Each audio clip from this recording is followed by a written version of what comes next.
अस्सलाम वालेकुम, कैसे हैं आप लोग? ठीक ठाक।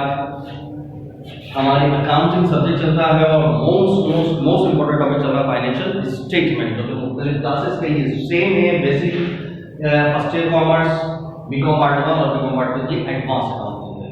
ठीक है, लास्ट लेक्चर के अंदर मैंने ये तमाम चीजें एक्सप्लेन की थी कि हम इनकम स्टेटमेंट बैलेंस शीट इसके अंदर कर रहे होते हैं। इनकम स्टेटमेंट क्या होता है, हमें प्रॉफिट या लॉस बता रहा होता है। उसकी फॉर्म्स यानी रिपोर्ट करने के दो तरीके होते हैं, रिपोर्ट फॉर्म या अकाउंट फॉर्म। रिपोर्ट फॉर्म इस शक्ल की होती है, सीधी सीधी सीधी लिखने को रिपोर्ट कहते हैं। और ये चीज अगर हम कोई सी भी चीज अगर टी की शक्ल के अंदर बना रहे हो तो फॉर्म कौन सी कहला रही होगी, अकाउंट फॉर्म। क्लियर? अब हम इनकम स्टेटमेंट के कुछ स्टेप्स सीखेंगे। ठीक है, इनकम स्टेटमेंट के स्टेप्स। क्लियर? अच्छा, तो अब इनकम ये तमाम चीजें तो आप वैसे ही लास्ट लेक्चर के अंदर कॉपी कर चुके हैं। अब मैं इनकम स्टेटमेंट के स्टेप्स बयान करूंगा, बल्कि इनकम स्टेटमेंट के स्टेप्स यही बयान करूंगा और उसके बाद फिर वहां पर फिर पूरा मिटाकर फिर आगे से प्रोसीड करूंगा। इनकम स्टेटमेंट के स्टेप्स क्या है?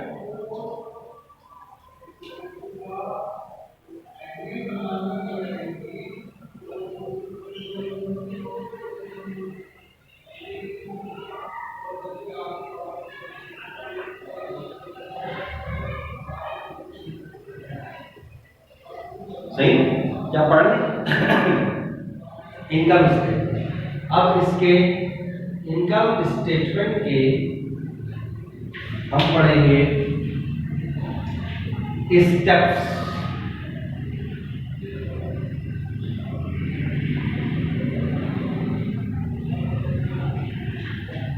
सही,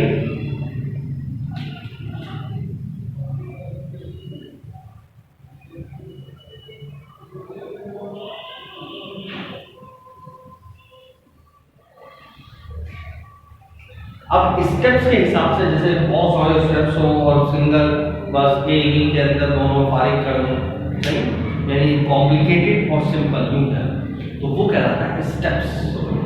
तो या सिंगल कॉलम कह लो, बहुत सारे कॉलम और इसमें खुद देखो कॉम्प्लिकेशन आ रही है, और एक ही कॉलम है सिंगल है तो आसान है।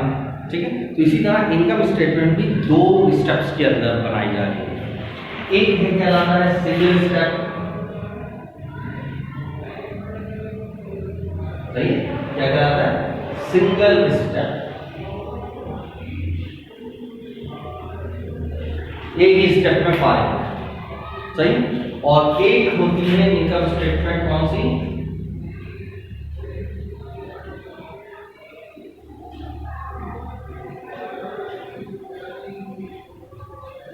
मल्टीपल स्टेप, सही। एक क्या है सिंगल और एक है मल्टीपल। सिंगल का मतलब बिल्कुल फारिग, एक ही कॉलम के अंदर फारिग। जैसे मिसाल में ये शक्ल दिख रही, ये भी इनकम स्टेटमेंट ही है ना। तो ये क्या है, एक बार आमदनी में से एक्सपेंस माइनस करें, कार्य खत्म, इनकम माइनस एक्सपेंस खत्म। ये क्या, ये कौन सी स्टेप कहला रहा होगा, सिंगल स्टेप। कौन सा स्टेप है ये, सिंगल स्टेप। और एक होता है मल्टीपल स्टेप, उसमें ये नहीं है आमदनी में से खर्चे माइनस हो, उसके अंदर तो बाकी पूरा एक मर्चेंडाइजिंग बिजनेस होगा। मर्चेंडाइजिंग बिजनेस का मतलब क्या हो रहा होता है कि यार हम एक चीज बेच रहे हैं तो वो चीज हमें कितने की पड़ी है, वो फिर हमें जो पड़ी है तो वो कैसे पड़ी हमें, क्या मेरे पास पहले से माल मौजूद था, मैं कितने का खरीद के लाया, उसमें से कितना वापस करा या डिस्काउंट मिला, या लाने में कितना किराया खर्च हुआ, मुझे ये चीज कितने की पड़ गई, मैंने जो ओपनिंग और अभी गया वो सब मिला के अपने स्टॉल पे रखा होगा, अब स्टॉल पे साल के एंड में तो सिर्फ इतना सा बच गया, बाकी कहाँ चला गया, बिक गया, मैंने उसको उतने का बेचा था, मेरे खर्चे खुले, 25 चीजें उसके अंदर। Multiple steps. तो पहला स्टेप क्या है कि मैंने देखा कि मैंने माल कितने का बेचा, दूसरा स्टेप यानी ये मेरा मुझे कितने का पड़ा, तीसरा स्टेप मेरे खर्चे कितने हो गए, चौथा स्टेप कोई अदर आमदनी तो नहीं है, अदर इनकम तो नहीं है, और फिर कोई अदर एक्सपेंस तो नहीं, मुख्तलिफ स्टेप्स, सही। और इसके अंदर तो क्या था, इनकम एक्सपेंस खत्म, ये क्या कह रहा है, सिंगल स्टेप, सही। जबकि ये सिर्फ इसमें से क्या कितनी चीजें माइनस हो रही है, मेरी आमदनी में से कितनी चीजें माइनस हो रही है, एक चीज, इस वजह से ये क्या कहलाता है, सिंगल स्टेप है। रेवेन्यू में से कितनी चीजें लेस करेंगे, सिंगल, इस वजह से क्या कहलाता है, सिंगल स्टेप। और मल्टीपल में कि मेरे पास जो इनकम होगी उसमें से मुझे कॉस्ट भी माइनस करनी है, मुझे खर्चे एक्सपेंस भी माइनस करने हैं, मुझे अदर इनकम भी ऐड करनी है, मुझे अदर एक्सपेंस भी, वो सब क्या कहलाता है, मल्टीपल स्टेप्स। क्या कहलाता है, मल्टीपल स्टेप्स। तो इनकम स्टेटमेंट स्टेप्स के एतबार से दो शक्लों में होगी, यानी दो शक्लों में बोली जाती है। एक कहलाती है सिंगल स्टेप और एक कहलाती है मल्टीपल स्टेप। सिंगल स्टेप तो बहुत आसान है, वो नॉर्मली एक्सपेंस और इनकम बस ये शक्ल होगी सेम वाली। अभी मैं मजीद एक्सप्लेन भी कर दूंगा। और ये फर्स्ट ईयर या बीकॉम पार्ट 1 या बीकॉम फाइनल के अंदर रेयर आ सही, लेकिन पता होना चाहिए कभी एग्जाम आ गया, इसी टाइप की चीजें देखी तो आप पता चला कॉस्ट ऑफ गुड्स सोल्ड बैठ के यहाँ ढूंढ रहे हो, ये कहलाता है लकीर के फकीर। अब एक दफा नॉर्मली आपको पता है यार, अच्छा जो जैसे बिल्कुल बीकॉम पार्ट 1 वाले जो फर्स्ट ईयर सेकंड ईयर पढ़ कर आए, तो उनके दिमाग में जब भी इनकम स्टेटमेंट आ रही होगी ना, अगर उन्होंने इतनी डिटेल से नहीं पढ़ा था तो उनके दिमाग में फॉरेन के पता कर sale minus less cost of goods sold merchandise opening purchase फलाना यही रहा। और मैं एक ऐसी इनकम स्टेटमेंट दूं जिसके अंदर परचेज और मर्चेंडाइज का जिक्र ही ना हो, तो फिर कैसे बनाएंगे, देखना लटक जाएंगे सारे के सारे। यार इनकम स्टेटमेंट है, इसमें मर्चेंडाइज तो ही नहीं, ना ओपनिंग है, ना एंडिंग है, ना परचेज है, ये कैसी इनकम स्टेटमेंट है। 10 सवाल आएंगे यार, ये नहीं है तो छोड़ दें क्या, यानी खुद ही को नहीं पता होगा वो सवाल सही कर रहे हैं कि गलत कर रहे हैं, कंफर्म। क्यों, कभी ना सुना, ना पता, ना देखा। क्यों, क्योंकि 5 ईयर में नहीं आया तो उनको भी नहीं आता कभी। तो लिहाजा जब भी कोई चीज करो तो पक्की ठक्की करो, पता चले कि हाँ यार किसी से पढ़ा है या कुछ पढ़ा है, सही है। वरना बहुत सारी चीजें होती हैं वो पढ़ी हुई होती है, और एक होता है पढ़ी हुई होना, सही है। तो लेक्चर लेने के बाद आपको भी फील होगा कि हाँ यार हमने पढ़ा था, पढ़ा हुआ नहीं था, ठीक है। अच्छा, तो स्टेप्स क्लियर हो गए। तो अब हम इसको एक्सप्लेन करते हैं सिंगल, सबसे पहले सिंगल स्टेप इनकम स्टेटमेंट किस तरीके से बनाई जाती है। अभी तो अब हम सिर्फ फॉर्मेट्स वगैरह के ऊपर देखेंगे, फिर उसके अंदर उसकी एक्सप्लेनेशन के अंदर जाएंगे। अभी हम फॉर्मेट पर, पहले नंबर पे क्या ले रहे हैं हम, सिंगल स्टेप इनकम स्टेटमेंट कैसे बनाना है, ठीक है।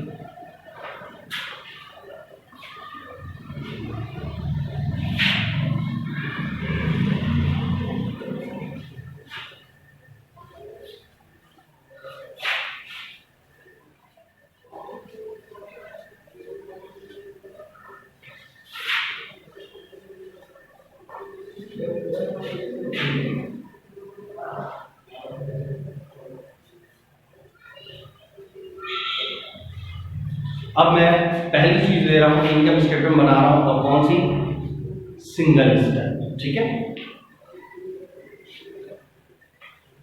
अच्छा, मैं ऊपर लिख देता हूं ये सिंगल स्टेप, बल्कि बार बार बोल रहा हूं सिंगल स्टेप, यहां पर लिख दूंगा तो मेन प्रेजेंटेशन अच्छी नहीं लगेगी, ठीक है। अब सबसे पहले सिंगल स्टेप बना रहा हूं, और ये कौन सी है सिंगल स्टेप, उसकी प्रेजेंटेशन किस तरीके से। सबसे पहले आता है मेन हेडिंग। सबसे पहले क्या आएगा, मेन हेडिंग। मेन हेडिंग के अंदर हमेशा याद रखिएगा, ये यहां से आपको नजर आ रहा है, ठीक है। सबसे पहले क्या आएगा, कंपनी का नाम, ठीक है। क्या आएगा, कंपनी का नाम। फर्स्ट करो, लिखा हुआ है अली, सही। अब ये अली या अली एंड कंपनी, तो आप लिखें अली एंड कंपनी, ठीक है। अब यहाँ पर एहतियात, अब मैं हर चीज के बारे में एहतियात बताता चले जाऊंगा। अब आपकी जिम्मेदारी है, आपका फर्ज है कि ये नॉलेज को हासिल करें, उसको रिटेन करें, उसकी प्रैक्टिस करें, कोशिश करें आगे तक भी पहुंचाएं, नॉलेज अपने तक महदूद ना रखें। कोशिश करें कि उसको और मजीद, और आपने इसके ऊपर गेट ओवर होना है तो बड़ी बड़ी किताबों को भी कंसल्ट करें। हर किसी को ये ना बोलेगा जो मैं कह रहा हूँ बस वो सही, उसको सर्च करो वेदर इट इज करेक्ट और नॉट, लेकिन अच्छी किताब है। अच्छी से मुराद जो भी बाहर की बड़ी किताबें हैं, जैसे मीक्स है और क्या नाम है, हिल्टन है, या बल्कि मीक्स के और अभी करंट नए एडिशन भी आए हैं, और डोनल्ड बिल्कुल लेटेस्ट अपडेटेड बुक आई हुई है। यानी बड़ी बड़ी जितनी भी किताबें कम से कम उनको कंसल्ट करें, एक नज़र देखें आप नेट वगैरह के ऊपर कि एकेडमिक के अंदर प्रेजेंटेशन कैसे होती है, वरना पता नहीं क्या क्या उल्टा सीधा सब कुछ चल रहा होता है। सही, जैसे मिसाल के तौर पर मैं क्लियर कट चीज़ें बताते चले जा रहा हूँ, उन चीज़ों को जहन में रखना है। नंबर 1, सबसे पहले मेन हेडिंग पे बात करें। अब मेन हेडिंग के अंदर सबसे पहले आता है नाम। अब नाम दो तरीके से आता है, या तो सिर्फ शख्स का नाम आएगा अली, या फिर उसके साथ कोई ना कोई दुम लगी हुई होगी, Ali general store, Ali and company, Ali brother, Ali फलाना। ठीक है, तो रिस्पेक्ट देने के लिए बाज़ दफ़ा कुछ अलकाबात लगाए जाते हैं। जैसे शख्स है तो उसको रिस्पेक्ट देने के लिए मिस्टर या मिस होता है, इसी तरीके से कंपनी को रिस्पेक्ट देने के लिए मैसर्स होता है। सही है, तो बाज़ लोग इसको ऐसे ही लिखते हैं, जैसे अली लिखना है तो मिस्टर अली ऊपर हेडिंग, और कंपनी है तो उसके लिए लिखते हैं मैसर्स, शॉर्ट फॉर्म होती है M/S, और अली एंड कंपनी। सही, इस तरह आप किताबों में वगैरह इधर उधर भी देख रहे होते हैं, ये सिर्फ पाकिस्तानी किताब, बाहर की किताबों में नहीं मिलेगा आपको ये चीज़। तो याद रखें, ये अलकाबात कभी भी अकाउंटिंग बुक्स में रिकॉर्ड नहीं होते। ये कोई दावत वलीमा नहीं है जो आप यहाँ पर रिस्पेक्ट देकर मिस्टर एंड मिसेज और फलाना और दिमागा अलकाबात लिखो। ठीक है, ये बुक्स ऑफ अकाउंट्स है, इसके अंदर सिर्फ और सिर्फ जो अकाउंट्स के अंदर नाम मेंशन किया जाएगा वो लिखना होगा। अली है तो simple Ali, not mister Ali, और कंपनी है तो Ali and company, not Messrs Ali and company. ठीक, दूसरे में जो चीज बना रहे होंगे उसको रिकॉर्ड करेंगे। सही है, हम क्या बना रहे हैं, इनकम स्टेटमेंट, तो आपने हेडिंग डाल दी है इनकम स्टेटमेंट। ठीक है,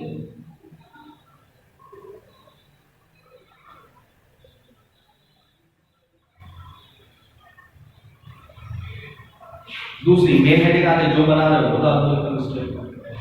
तीसरा, ये कब बनाते हैं, पूरे साल की बना रहे होंगे, तो लिहाजा यहां पर डेट आएगी क्या, फॉर द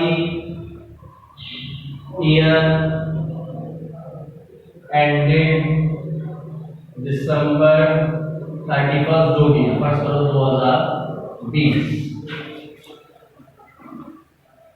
सही, ये आपकी जब आपका पेज होगा तो समझो ये पेज पे आपकी जो पेज के ऊपर लाइन लगी हुई है ना, ग्रीन या और रेड कलर की वो डबल लाइन करके, तो उससे पहले जो बड़ा सा ब्लैंक सा हिस्सा होता है उसके ऊपर ये मेन हेडिंग आई है। सही, कंपनी का नाम, income statement for the year ended. सही, सिर्फ जून दिसंबर 31 ये नहीं लिखना, बल्कि फॉर द ईयर का मतलब फॉर द पूरे साल में मैंने ये सब परफॉर्मेंस अदा करी, तो फॉर द ईयर। सही, बाद एक लफ्ज होता है एज ऑन, वहां पर भी डेट लिखी जाती है, लेकिन एज ऑन का मतलब है इस वक्त मेरी पोजीशन है, तो ये मैं इस वक्त की पोजीशन शो नहीं कर रहा, पूरे साल की परफॉर्मेंस शो कर रहा हूं। तो यहां लफ्ज फॉर द एज ऑन नहीं लिख सकते जब इनकम स्टेटमेंट बना रहे हैं। तो इनकम स्टेटमेंट बना रहे हो तो क्या लफ्ज इस्तेमाल करेंगे, फॉर द ईयर। ठीक है, और जब बैलेंस शीट वगैरह बना तो वो इस वक्त मेरे पास ये पोजीशन है, तो वहां पर एज ऑन वगैरह का लफ्ज लिखा जा सकता है। मतलब बैलेंस शीट भी एज ऑन लिखने की जरूरत, डायरेक्ट डेट आ जाएगी, इस डेट पे मेरी ये पोजीशन है, एज ऑन अब आगे तुम लगाने की भी कोई जरूरत नहीं। अच्छा, इसमें भी कहानी है, एफ देखो कैपिटल,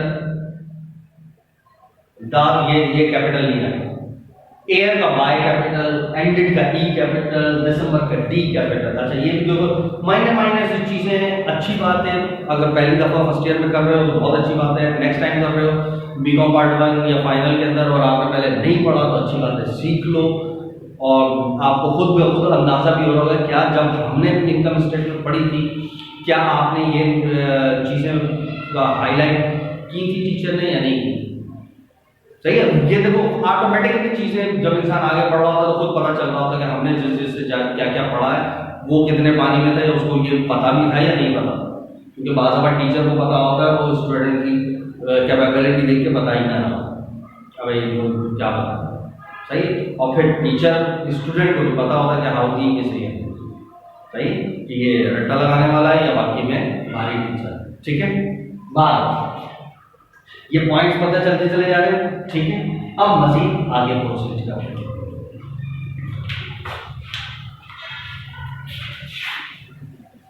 अब ये कौन सी स्टेप में बना रहा हूं मैं?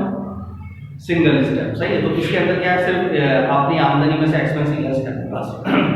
तो उसका अब उसका तरीका या उसका शक्ल किस तरीके से होगी? सबसे पहले जितनी भी पूरा साल हमने रेवेन्यूज ली वो ले लेंगे।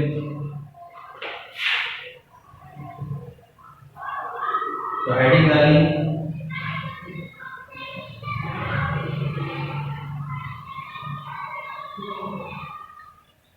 रेवेन्यूज, किसकी हेडिंग डाली? रेवेन्यू। अब पूरे साल में जिस किस्म की आमदनी है वो सब ले, सही। फर्स्ट करो आपके पास कमीशन की इनकम है, वो ले लिया आपने। अब ये बिल्कुल यहां पर है तो थोड़ा सा हटा, यानी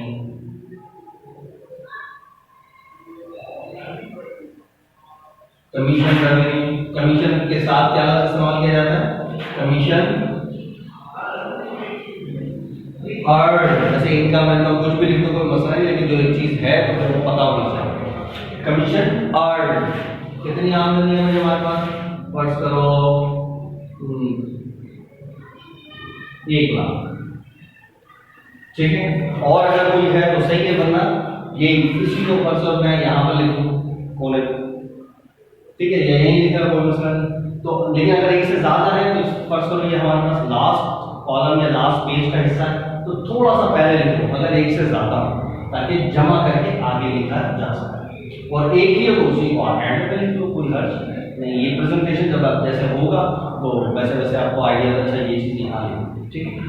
इसी तरह और कोई आमदनी, कोई इंटरेस्ट वगैरह है मिसाल के तौर पर, इंटरेस्ट रेवेन्यू और वो कितनी? 50 लाख, ठीक है। इन दोनों को जमा करा कितना बन गया? 1,50,000। अब मैं चाहूँ तो आगे लिख सकता हूँ, इसी के आगे, तो फिर मुझे यहाँ पर कुछ लिखने की जरूरत नहीं। लेकिन अगर मैं इसके नीचे लिख रहा हूँ यहाँ आगे, तो ये कितना आ गया? 1.5 लाख रुपए। तो फिर मैं यहाँ क्या लिखूंगा? ये क्या है मेरे पास? टोटल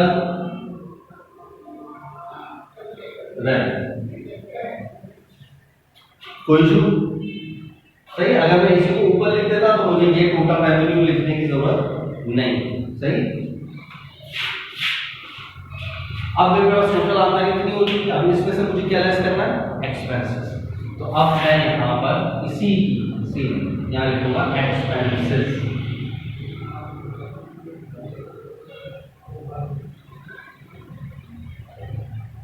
अच्छा, अब यहाँ पर नॉर्मली लोग क्या लिखते हैं? Less expense. याद रखो कोई जरूरत नहीं है लेस एक्सपेंस लिखने की, ये अंडरस्टूड बात होगी कि रेवेन्यू में से एक्सपेंस लेस ही होगा, सही। अब जैसे मिसाल के तौर पर आप है, आपका नाम क्या है भाई? कुछ नहीं, राशिद। तो मैं पूछूंगा आप कौन है? मैं राशिद इंसान हूं। अजीब सा लगेगा, मैं राशिद इंसान का बच्चा हूं। तो भाई अंडरस्टूड है आप इंसान ही, तो बोलने की जरूरत नहीं है, ठीक है। बिल्कुल इसी तरीके से यहाँ पर रेवेन्यू है, यहाँ क्या है? एक्सपेंस। तो यहाँ लेस करके लिखने की जरूरत नहीं है, क्योंकि नॉर्मली लोगों की एक रूटीन की आदत होती है लेस लेस लेस, क्योंकि फर्स्ट ईयर से वो टीचर को देख रहे हो तो वही आगे चला जा रहा है। अब जितने भी एक्सपेंसेस हैं वो यहाँ पर मेंशन करो। मिसाल के तौर पर आपके पास रेंट है, रेंट एक्सपेंस। अब वो इससे थोड़ा पहले लिख लीजिए, कितना खर्च करो? 10 लाख। इसी तरह सैलरीज एक्सपेंस 60 लाख। इसी तरह और कुछ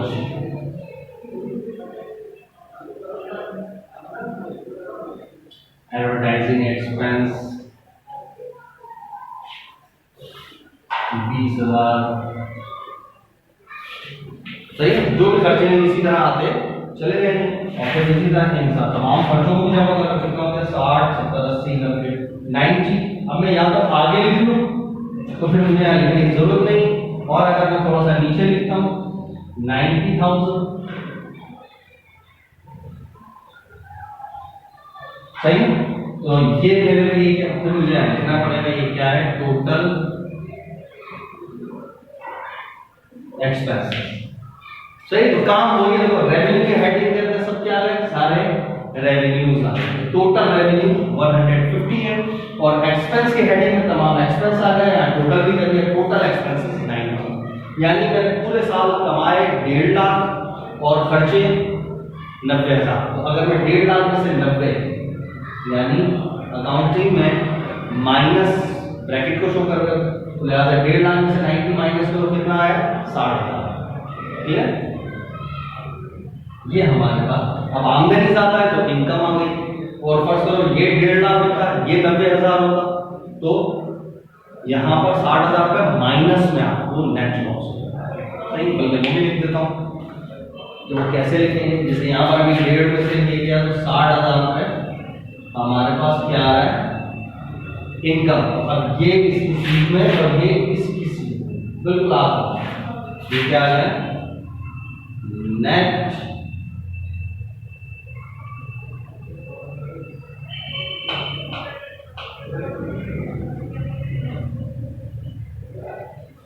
ये आ गई नेट इनकम। ये है प्रेजेंटेशन, एक्चुअल प्रेजेंटेशन। अब थोड़ा सा अगर तुम आगे पीछे ऊपर नीचे कर देते हो तो कोई क़यामत नाज़िल नहीं हो जाएगी, लेकिन एक उसूल बनाना लाइफ में हमेशा ऐसे ही करना है।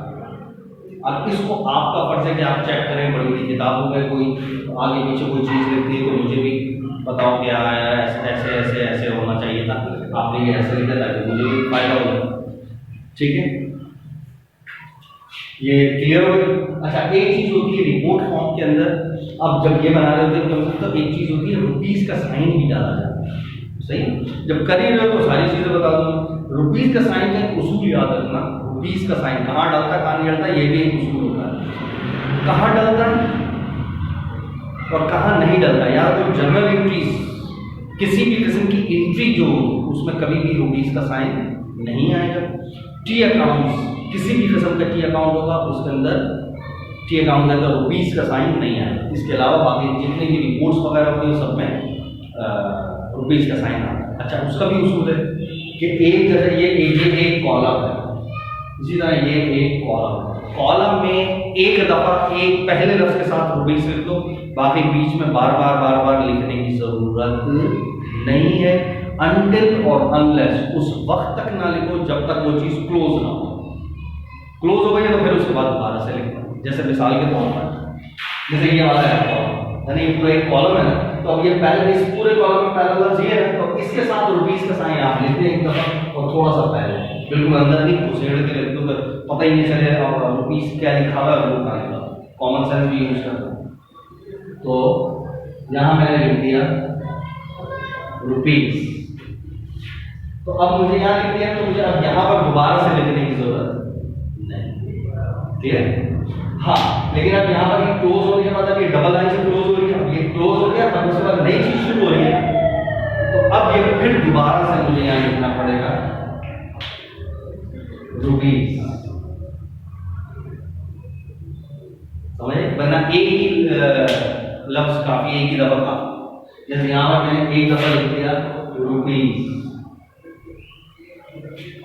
सही है। तो अब मैं बार बार हर लफ्ज के साथ रुपीस का साइन नहीं लगा, बल्कि यहाँ भी मुझे लगाने की जरूरत नहीं है। वैसे यहाँ पर भी अगर मैं लगा दूँ, क्योंकि ये तो बात खत्म हो गई थी ना, लेकिन ये अभी कॉलम पूरा चलने की कोई कॉलम है तो बार बार मुझे रुपीस के साइन भी लगाने की जरूरत नहीं।